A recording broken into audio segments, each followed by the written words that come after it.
Bonjour, ravi de vous retrouver pour cette nouvelle vidéo. Aujourd'hui, nous voyons le deuxième moteur de la fusée du décollage du Festen, la symbolique. Symbolique, ça veut dire qu'on parle de symbole. Qu'est-ce que c'est qu'un symbole?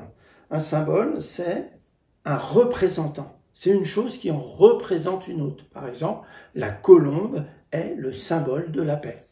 Ces symboles sont devenus tellement puissants dans notre société qu'il y a une fusion, une confusion en nous entre les symboles. C'est-à-dire que quand on voit une colombe, on pense à la paix immédiatement. C'est-à-dire que pour nous, la colombe est la paix. Alors que la colombe, c'est juste un pigeon blanc. Mais non. Vous voyez le drapeau bleu, blanc, rouge, si vous êtes français, immédiatement, bleu, blanc, rouge, c'est la France. Non, c'est juste un bout de tissu avec 3 couleurs. Mais non. Tous les symboles sont d'une telle puissance que nous sommes vraiment englués dans ces symboles. Pourquoi ça a de l'importance pour le Festen? Parce que quand vous avez créé un mensonge, vous devez garder le mensonge vrai. Par exemple, je dois me dire que je n'ai aucune valeur. Je suis nul. Voilà, c'est comme ça, parce que mes parents me dévalorisaient, parce que peut-être ils me disaient t'es nul. Je dis bah ok, pour garder maman égale amour, papa égale sécurité, je dois dire qu'ils ont raison. Donc je suis nul.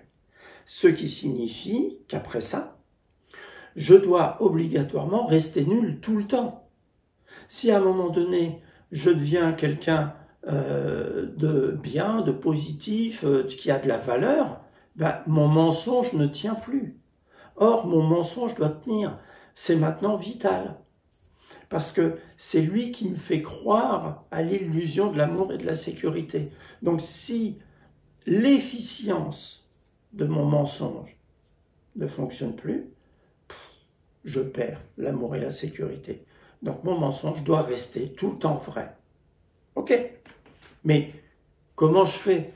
Qu'est-ce qui va dire que le mensonge est vrai ou qu'est-ce qui va dire que le mensonge est faux? Eh bien, ce sont les symboles. Mon mental, mon logiciel survie, il est programmé. Donc, le vôtre aussi, pour identifier dans votre monde les symboles. C'est-à-dire qu'il ne va pas regarder la réalité, il va regarder les symboles. Vous le vérifiez très facilement. Imaginez que quelqu'un que vous connaissez passe devant vous sans vous dire bonjour. Vous allez ressentir une émotion négative.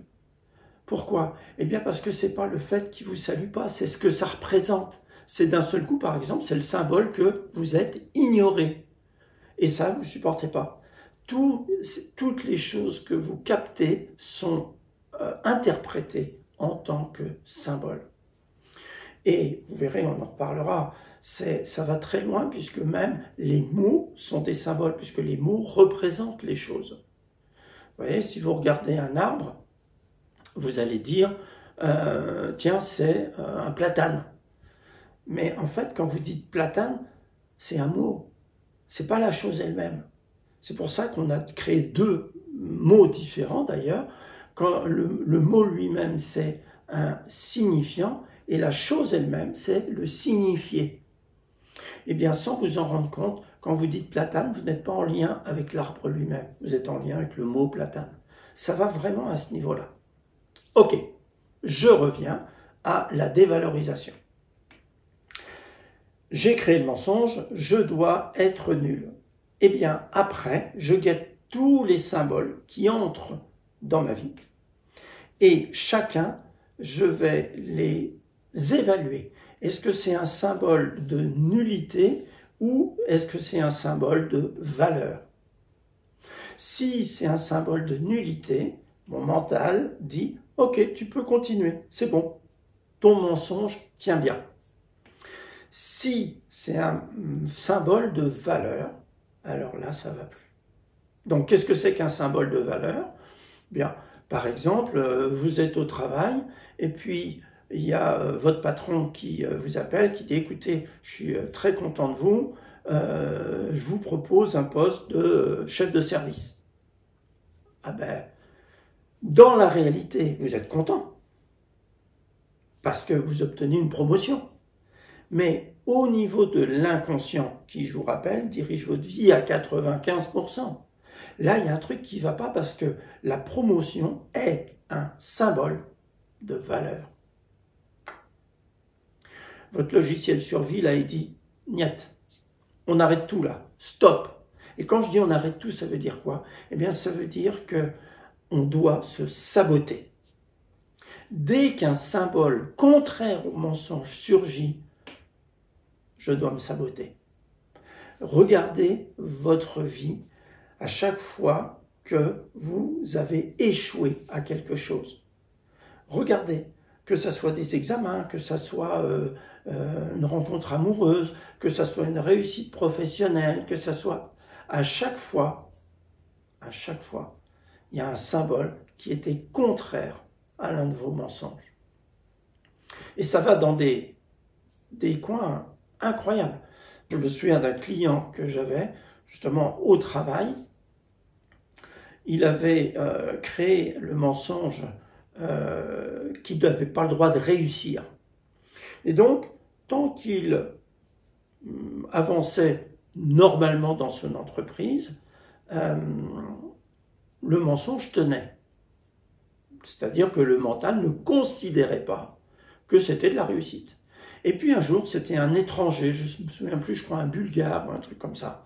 Et il y a son patron qui lui dit, écoutez, on ouvre une succursale en Bulgarie et j'ai besoin d'un directeur, vous connaissez, c'est votre langue, c'est votre pays, vous connaissez la boîte, le poste de direction est pour vous.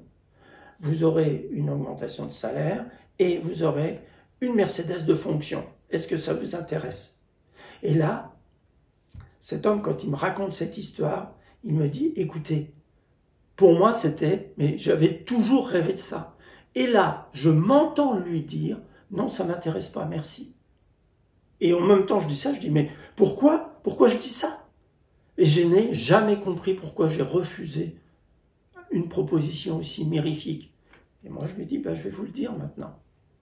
Vous l'avez refusé parce que Mercedes de fonction, c'est le symbole de votre réussite. Et ça, c'est inacceptable pour votre mental. Donc, vous devez vous saboter.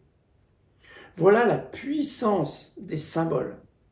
Voilà la puissance donc de la symbolique. Et vous allez comprendre au fur et à mesure de ces vidéos qu'il y a deux mondes. Il y a un monde réel et il y a un monde symbolique.